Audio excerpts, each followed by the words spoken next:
Pop Culture Cafes Radio presents Classic Westerns.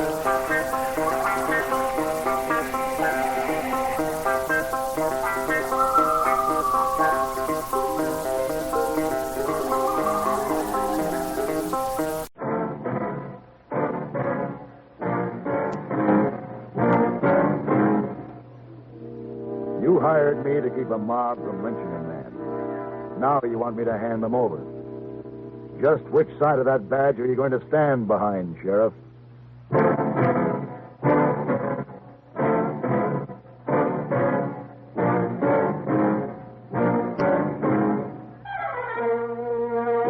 Have Gun, Will Travel. Starring Mr. John Daner as Paladin.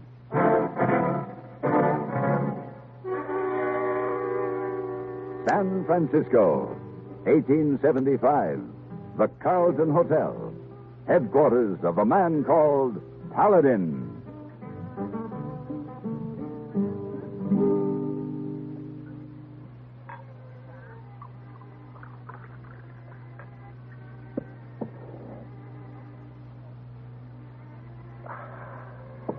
This is excellent sherry, hey boy. My compliments to the management. Oh, I tell him about compliment later, Mr. Paladin. They asked me to give you a bill. Hmm? Ooh. Yes, sir. It's good idea not tell them a compliment to remind them you were on. Take this back to them. Tell them it'll be settled in a week's time. Oh, they'd be very happy. Then bring me some more sherry. And after that, you better run up and pack my clothes. You going away again? To a place called Arcadia, and to a man named Grayson. Oh, what for? It depends on Mr. Grayson. He happens to be a sheriff, and he happens to have a prisoner everyone wants to lynch. Aye. You know you coming? Not yet. But send him a wire. You shall have gone will travel? Correct.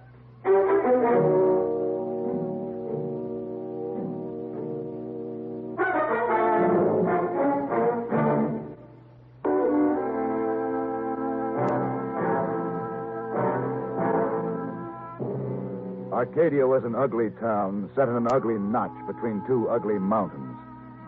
Not the kind of place a man wants to come to after 2 days of hard riding. And not the kind of people a man wants to meet when he's too tired to understand anger and too weary to care about deceit. The greeting committee was a weather-boned woman flanked by a pair of burly men. I walked to where they stood, blocking the boardwalk. You got business in town, mister? Yes. Who with? The sheriff? About the Briggs murder? Yes. What's your name, mister? Paladin. Get on your horse, Paladin, and keep going.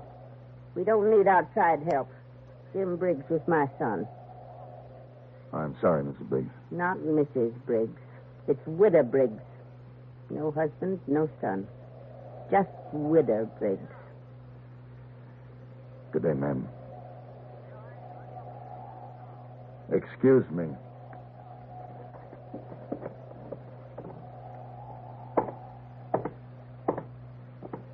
Harry, you and Boke go back to the ranch. Get Tom here. Yes. Tell him the sheriff's hired a gunslinger. All right, Miss Briggs.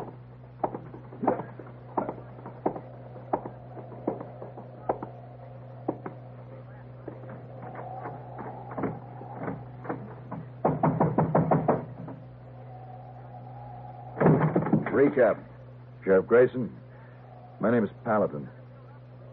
Oh. Come in, Paladin.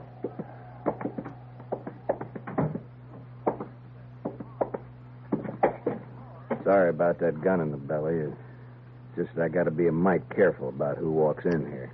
That bad? Not yet, but it can be. They want to hang my prisoner without a trial. I'm glad to see you, Paladin. I guess I don't have to tell you that, but I suppose I ought to tell you it'll be just the two of us. I can't get any more help. Have they tried anything yet? Just talk so far. Oh. But they know the judge will be in from Placer Wednesday. I gauge he'll do more than just talk before he gets here. Oh, excuse me, Papa. My daughter, Julia, Miss Paladin. How do you do, Miss Grayson? How do you do? Can I take these cookies to him, Papa? Sure. Come along, Miss Paladin. You can have a look at our prisoner.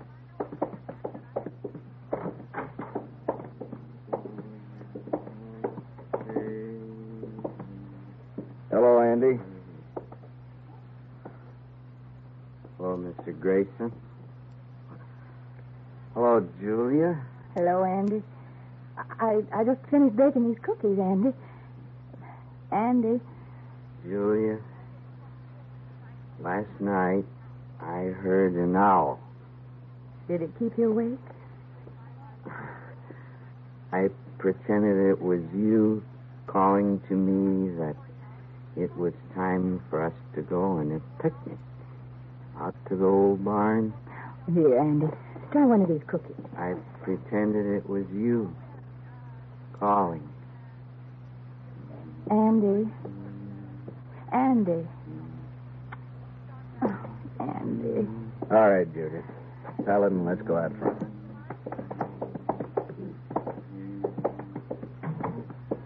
How long has he been like that? Since he was a child. He followed Julia around like a puppy. Has for years. A man like that can't be held responsible for his acts. Try to tell that to the widow Briggs. They found Andy in the old Smith barn near the body.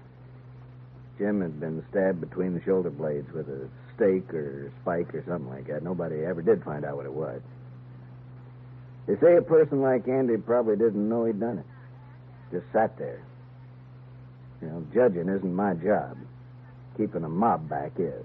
That'd be easier to do if we could establish some reasonable doubt about his guilt. Is there anything in that barn, any murder weapon? Nothing, Mr. Paladin. Well, there's a murder weapon somewhere. Our job is to find it.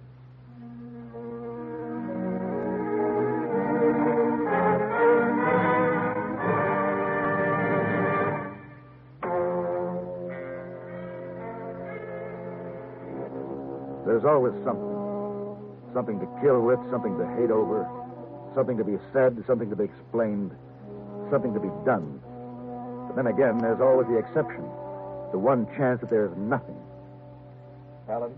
Huh? Look yonder, down the street.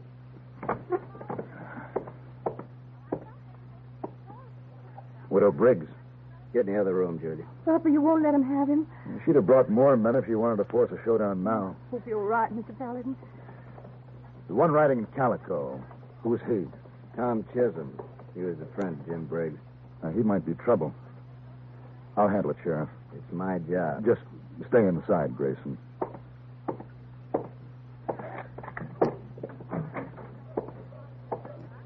Hello, Mrs. Briggs? Who's that, Mrs. Briggs? Name's Paladin. Get tall and loose, Mr. Paladin, and your guns are tied low. No shame to tell of cutting a notch on you. You want to try, Mr. Chisholm? Just might be I could beat you. Wait, Tom. It ain't the time for that. We've got to even things for my son, Jim. For your friend. This man's figuring to stop us. No, he ain't. He's got any sense. Tell Neil Grayson he's turning Andy over to us, Paladin. He stays here until he gets a fair trial. Tell Grayson we'll give the boy a fair trial. You'll hang him. I ain't here to argue points with you. You're an outsider. This town don't like gunslingers moving in, and we're taking matters into our own hands. The men are coming back with me at 3 o'clock. We want Andy then. I hope you ain't got the good sense Mrs. Briggs thinks you got. I'd like to cut a notch on account of you. 3 o'clock. Sharp. Come on, Tom.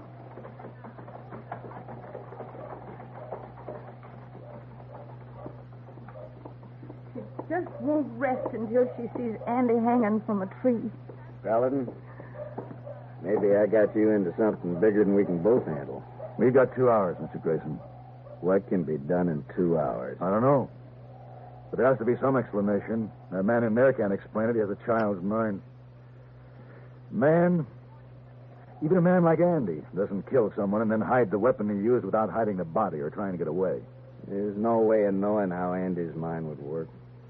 Besides, Widow Briggs and the others wouldn't listen to words. No. No, it has to be something they can see. I'm going out to that barn. I want to go, too. I want to help. Ah, Julia. But, Papa, Andy's my friend. I may be the only friend he's ever had. Mr. Grayson. What? I think it's a good idea.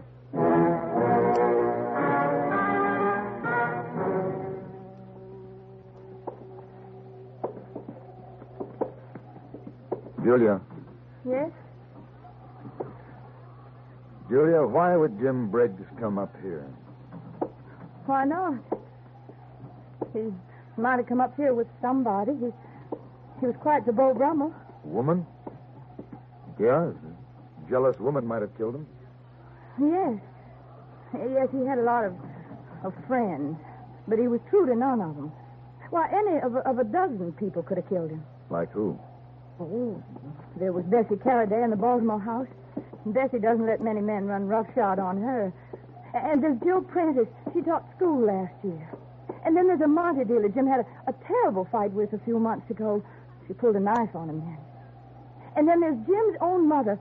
She used to get jealous of any women Jim had got serious about. And then... And then there was you. What? Were you a friend of his?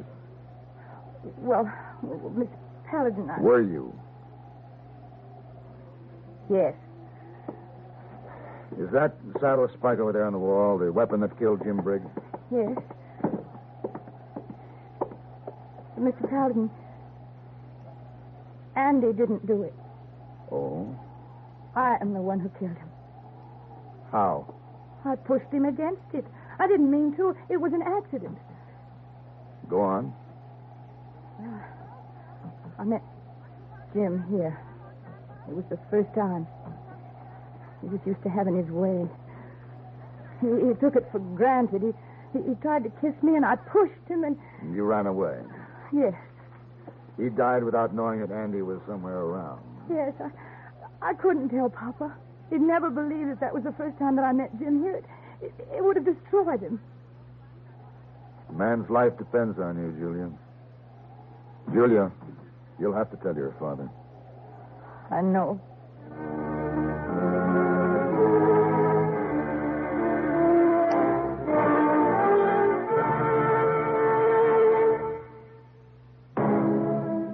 We rode back to Arcadia without speaking anymore. There wasn't any more to be said. But there was a lot more to be done. The man's life had to be saved. And another man's life had to be ruined.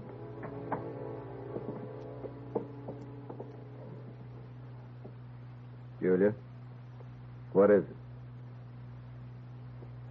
Paladin? Julia has something to tell you, Mr. Grayson. What is it, Julia? Papa, what I have to tell you is I killed Jim Briggs. No. I did, Papa, I did. It's 3 o'clock. We come for him.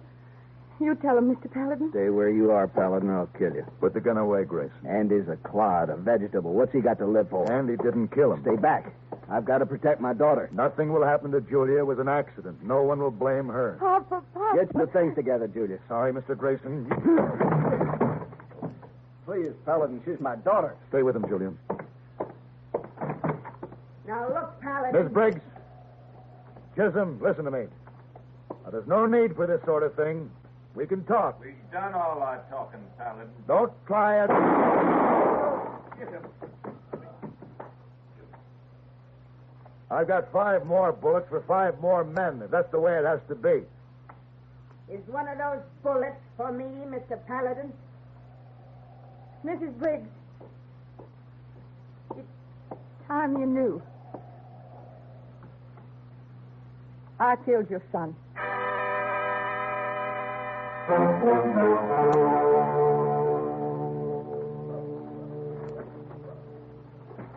Julia and Andy almost ready, Mr. Grayson? Almost. Stage is leaving pretty soon. So many years thinking I was a man of principle, upholding the law. and then I find myself acting like a criminal. Or a human being, or just a father. No. No, not where my job is concerned. You're only a man, Grayson, not a monument. The best man is only that way because he's a human being. Maybe. I'm going to give up his badge just the same. No. That would accomplish nothing. That must be a bad excuse for a father. She couldn't even trust me to come to me. Tell me what she'd done. So that's what's bothering you. Well, perhaps it'd be best if you knew the truth. Come on.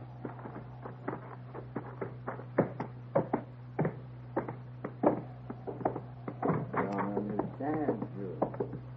What are we going to do? No matter what I do, you just watch. Just stand and watch. You know that we're going away someplace now, don't you, Andy? Gary? Yes, Andy. You'll like it. There'll be nice people to take care of you and things to do. Now watch. Ready, Julia? Oh, yes. All ready. Come along, Andy. No, never mind. Here, you come on with me. Let me go. Let me go. You come with me. Let her go. No, Andy. No, he wasn't trying to hurt me. Don't do that. Don't kill him. Let him go, Andy. He's my friend, Andy. My friend. Friend? Yes. Friend. Yes, it's all right now, Andy. Yes. It's all right now. You knew. Yes, I knew, Julia. Take him outside. Come on, Andy.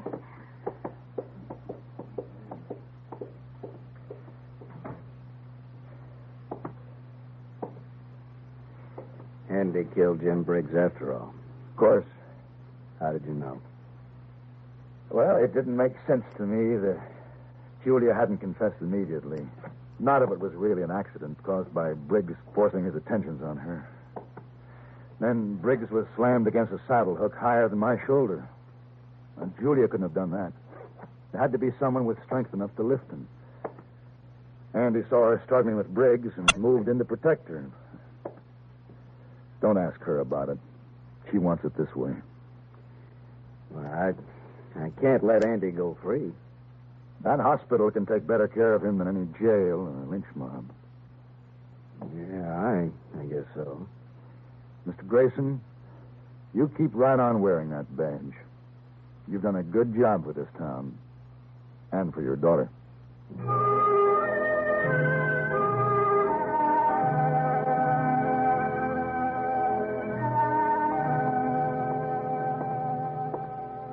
Mr. Paladin! Oh, Mr. Paladin, I don't see you come in and already you're going out. Where to? How come? I got back from Arcadia an hour ago. Oh, you have dinner? Mm-hmm. Down at the wharf. But now it's after dark. Where you go? Opera? Dancing?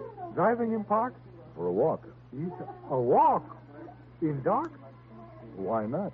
Alone? Why not? Oh, you're pretty lonely out there. Foggy damn fog all around. Pretty spooky, I think. Hey, boy, have you ever walked around San Francisco after dark? Oh, you don't know. Well, you should try it sometime. San Francisco is a wonderful city, filled with excitement and adventure. This is just the sort of night to find it. You feel good? I feel fine.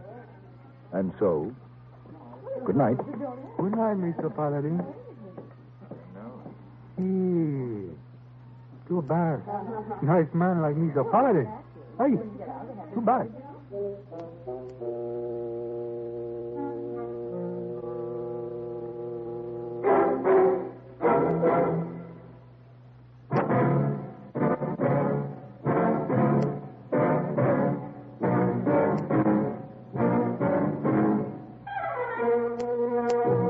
Have Gun. Will Travel. Created by Herb Meadow and Sam Rolfe, is produced and directed by Norman McDonnell and stars John Daner as Paladin with Ben Wright as Hayboy. Tonight's story was written by John Newbo and adapted for radio by John Dawson. Featured in the cast were Lynn Allen, Harry Bartell, Virginia Gregg, Barney Phillips, and Richard Perkins. Hugh Douglas speaking. Join us again next week for Have Gun, Will Travel. Hear the tale of two trigger-happy suitors with hair-trigger tempers on Gunsmoke, next on the CBS Radio Network.